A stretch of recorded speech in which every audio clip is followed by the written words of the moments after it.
Hi everyone and welcome to today's Drama Hospital Recap. As always, don't forget to subscribe so you don't miss any of our pictures, recaps, or videos. Let's see, little E-Cat. How we doing? How we doing, little E-Cat? Hi. Say hi. Aw, just say hi one more time. Good girl. Good girl. She's so happy. Such a happy cat. But let's get right to real fast. So Wednesdays look like they will be a tinge later, probably around this time. By the time this goes up, it'll probably be around 11:30. Not next Wednesday though, but that's what Wednesdays are starting to look like now. Cause guess who has a fourth job? Me. So let's get right to it. At the Metro Court, Claudette has a daughter. Surprise! And apparently she sent her to go live with someone she trusted because she didn't feel like she was prepared to be a mother. But she has to keep her secret. And it sounds like this random criminal she was with is either a hitman or a fixer or something like that, because he fixes things for high-powered people. And the guy knows she has a daughter and even threatened her when Claudette wanted to leave this life, and that's when she hired someone to erase all traces of her online.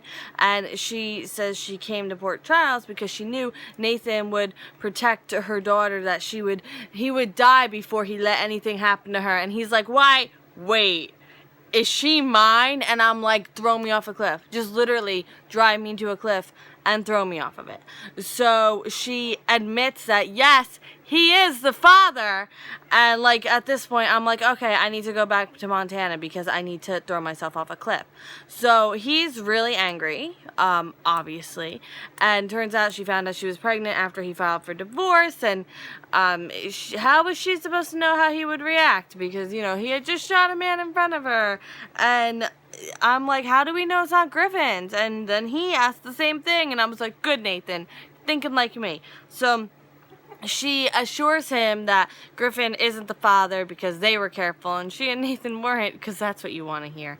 And she has a picture of her. She's cute kid, and her name is Charlotte. And he's like, okay, well, now I need to think about this, and I need to tell Maxie. And she's like, no, you can't tell Maxie. And he's like, hey, I'm not going to keep this from Maxie. We've been through that for the past 2 years, and the viewers do not want to see any more of that. Well, he didn't say it exactly like that, but that was the subtext. So he says that, he has to tell her, and she asks if he'll protect her and Charlotte. And we're like, you can protect Charlotte, Doc Claudette. It's possible. At the hospital, lots going on at the hospital. So the news is at the hospital, and the reporter interviews Epiphany. Not that she agreed to it or anything. And, yeah, she's not having it. So Franco wants to talk to her. He's sorry for her loss, obviously. And then Franco suggests that they don't tell Elizabeth about Sabrina's death to protect her.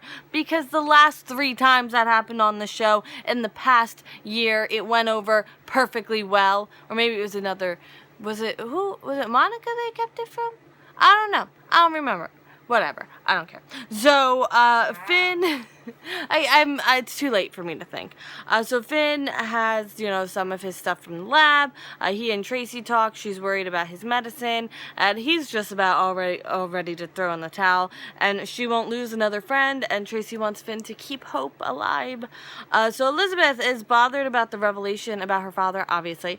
And Elizabeth lets Franco know she called Sabrina. And then she talks about her dad, and she's afraid, of confronting him about this because she doesn't want to, lose a part of him, the kind of person she built up in her mind. She doesn't want to lose that. So Elizabeth is finding out about the transfer to Mercy. She finds out the hospital's closing, and she's like, because of what happened to me. And they're like, yeah, and other things that we're not going to tell you. So she doesn't want to go to Mercy. She wants to stay with the people she knows. And Franco asks if it's possible for Elizabeth to get home care. It is, because she's well enough now. So he and Epiphany leave to arrange that, and Epiphany wants them to tell her about Sabrina now before she finds out from someone else, and Franco advises against it. He doesn't care if she'll be mad at him. She can be mad when she's better, which is pretty much what everyone's done that they've done this to. So, alright. As long as you're willing to accept that. So Maxie wants to talk to Griffin. He has time, and she wants to know what happened with Claudette. He says she won't budge. He tells Maxie that Julian was found not guilty, and Maxie's like, what? That's ridiculous. So he mentions that Sabrina didn't show up to testify, and Maxie's like, oh, why? And Griffin's like, because, she's dead. And Maxie's like, what? How did that happen? And then I wrote something I believed was funny, but it didn't go over well in this house. Because when Maxie's like, how did that happen? I wrote, Maxie doesn't understand how death works. But just as a funny thing, even to myself, just want to pass that off to you. So Maxie relates how good she was for Patrick and Emma. And Griffin tells her, to leave. It's not safe. Like, leave General Hospital. Like everyone else is. I mean, they're closing, so you kind of have to go anyway. So Epiphany dropped files, and when she and Griffin are picking them up, she remembers how Sabrina had knocked files out of her hand on, like, the first day, and she had yelled at her and nearly scared her away from being a nurse, and she hoped she told Sabrina how amazing she was and how it would have been, like, a crime if Sabrina wasn't a nurse. And Elizabeth has, like, she's gotten herself up, so she's in the hallway, and she hears all of that, and she's devastated. So Elizabeth says, like, Sabrina was the happiest she's seen her in a long time, and that's actually a point I brought up in my Remembering Sabrina Santiago video, that they had finally matured the character, and Sabrina had, like, finally come into her own and had some just substantial stuff and growth, and then they just took her away, like, right in her prime. They just took her away. Like, if this had happened at any point in the past few years, like, obviously it would have been sad, but I don't think it would have the impact that it does. But yeah, we're definitely feeling the impact. At the jail, Hayden is finally in a cell, and Naomi is there to talk to her, and Hayden doesn't want anything to do with her, and she lets her know that she knows about her real father. And Hayden feels like if Elizabeth knew, she might not have turned her in, and she wouldn't have been subjected to Raymond Berlin's public humiliation. So Naomi didn't want to deprive Hayden of the life that went along with having Raymond Berlin as a father, but Hayden's like, no, you didn't want to lose that. Like, it had nothing to do with me.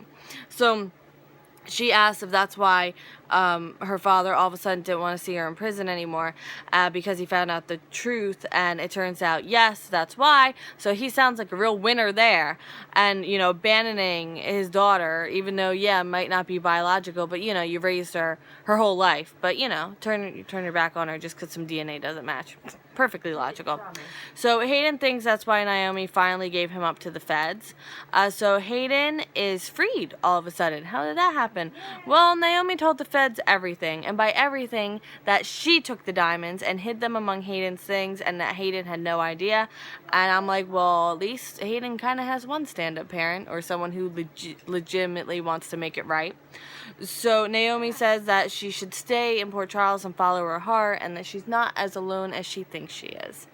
At the Quartermaines, Michael can't get into Sabrina's phone. Lulu and Dante come over with food, as you do, and they offer to help with funeral arrangements or anything, any way they can. Even though Felix is arranging the funeral, and they offer stands, no matter who is. Oh, I lost my hairband.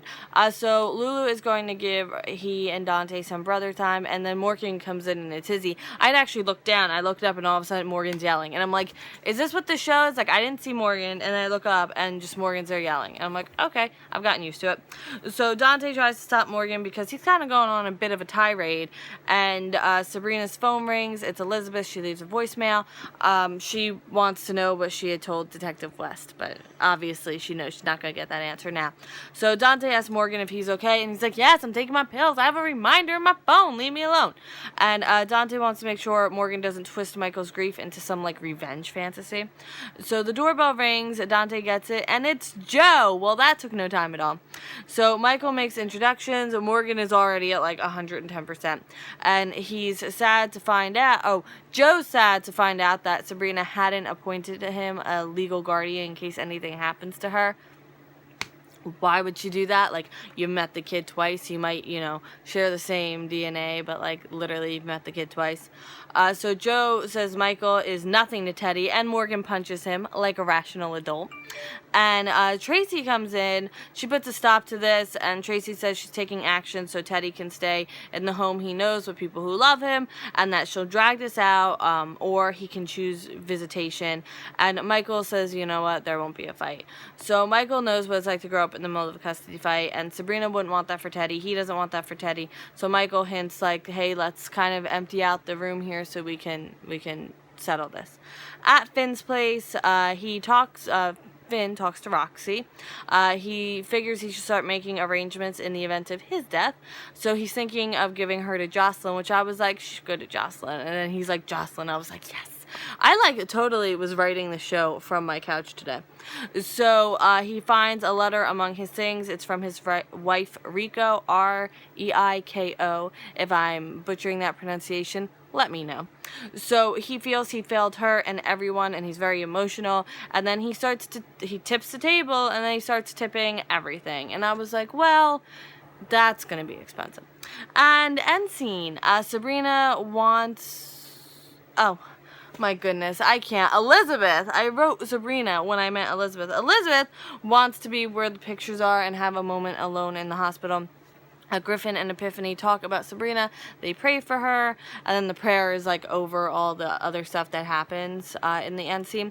So Nathan tells Maxie they need to talk, and I was like, oh yeah, you need to talk, all right. Claudette tells the picture of Charlotte that Nathan will keep them safe. Call me crazy, but shouldn't she have said like your dad will keep us safe, or your dad will keep you safe? Like, why Nathan? Like, I know it's semantics at this point, but I like to pick up on those small little things because you never know.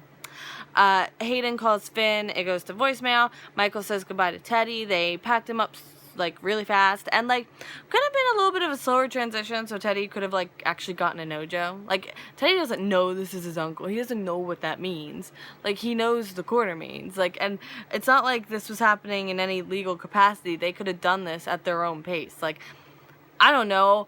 I wouldn't, if I was Joe, I wouldn't have taken Teddy out of the home he knows the night his mother died.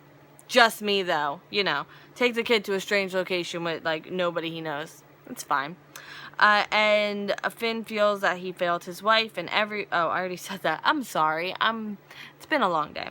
The lights are out at General Hospital. Franco and Elizabeth are in the dark, and it's closed. And what will they call the show? Can't call it General Hospital anymore. They should really just call it the Elizabeth Show, because that's what's been going on the past 2 years. No shade, just saying. Alright, so that is it for today's General Hospital, or, you know, whatever they'll call the show.